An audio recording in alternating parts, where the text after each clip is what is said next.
So, I'm having a catch up with We the Kings. How are you both? Fantastic. I just realized I'm able to see like the reflection. Yep. There's a giant bear. Hey, I didn't know where to put him.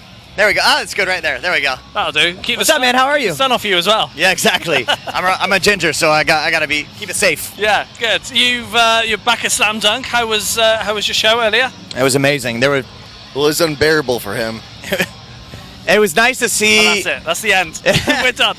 Interview done. It was nice to see that there was no end to the crowd. It just went on forever. Nice. Until people just kind of turned into mush from where we could see.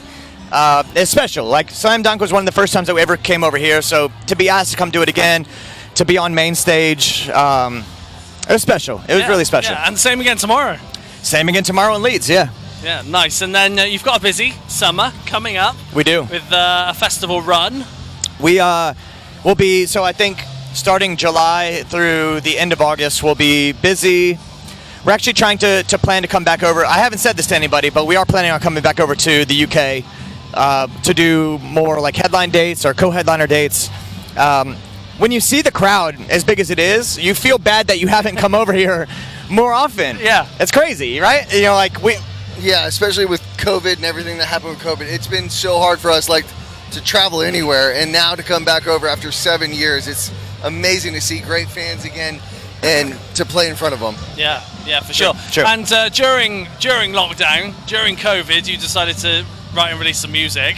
That's all we could do. Yeah. We're like, all right, we're going to be stuck here. Let's write music. I built a studio in my house, and we just got together. We wrote music, put it out.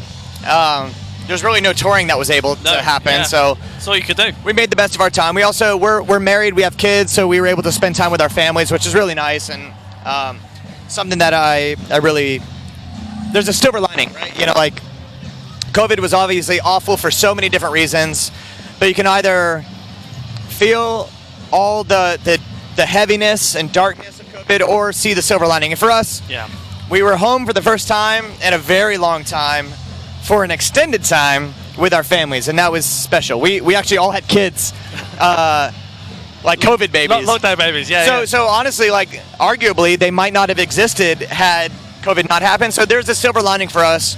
While we recognize the heaviness and the terribleness that happened during COVID, we just feel grateful and blessed that there was. We're also teaching them how to play instruments so they can take our places. Exactly. We're getting a little bit too old at this point. But yeah, it's now been a few years now since your last release. Have you decided to start writing some more music? We have. We've been releasing songs like every other month. Yeah. We also wanted to do like a record. Like I miss the records. I know Hunter feels the same way. We miss like going into a room, recording with an engineer, putting the whole record together, but at the rate in which fans consume music. Starting with like an idea and work off that into a whole 10-song, 11-song platform. The problem is like when you do records, they're like 3 days after your album comes out, they're like, I love your album. When's your new one coming out? And you're like, man, you consume that fast. That was impressive. So we're trying to. I ask. You released an album last week. I asked when the next one is. I know. So we're trying to do a little bit of both. We're trying to put out singles at the same time we're trying to make a record. So yes, new music is coming. Nice. To answer your question. Nice. Trying to keep up with the gens. The gens, yes. Yeah, indeed. And when it comes to the writing side of things, how do tracks normally start off for you guys? There's really no one way it happens. Sometimes it's like a word. They're like, oh, that'd be a good title for a song. Evolved. I mean, honestly, I feel like we've gotten better as a band. We've grown closer as band members. We know our fan base really well. We've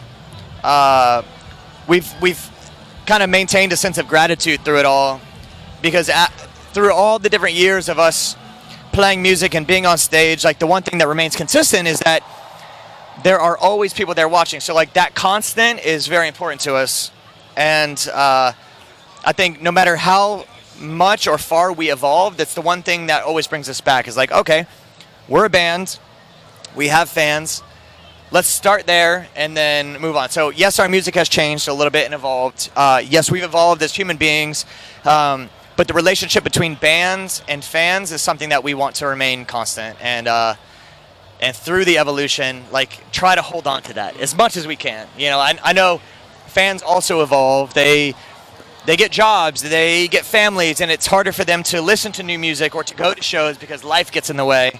But we want to always try to keep that availability there. Yeah, definitely. I want to add to that. Just, I think we were so excited, like in the beginning of like having these songs that we were so proud of, and playing them loud and proud. And now, like we have these songs that we want to like make them sound perfectly every single time that we play them. So, like the practice, the symmetry between the each individual member, and like getting it right and making sure it's perfect for the crowd, like rather than just like getting out there and just screaming and playing the song is a little bit different. Yeah, we hold really close to our hearts like our performance. So before we get on stage, we're nervous. Not nervous that we're gonna mess up the parts, but nervous that like we want to give the crowd what they paid for. People are coming here, they're using their hard-earned money to come and pay for a festival and come see. They're choosing to see We the Kings versus any other band that could be playing at the same time. So we get nervous before. We get nervous because we want to give the fans what they want, and I think that level of nervousness is helpful because it holds you accountable for putting on a good show. Yeah, for sure. Guys, it's been a pleasure. Thank you very much for having us. Yeah, absolutely. Thank you. Thank you very much. Cheers. Thanks, brother. Thank you.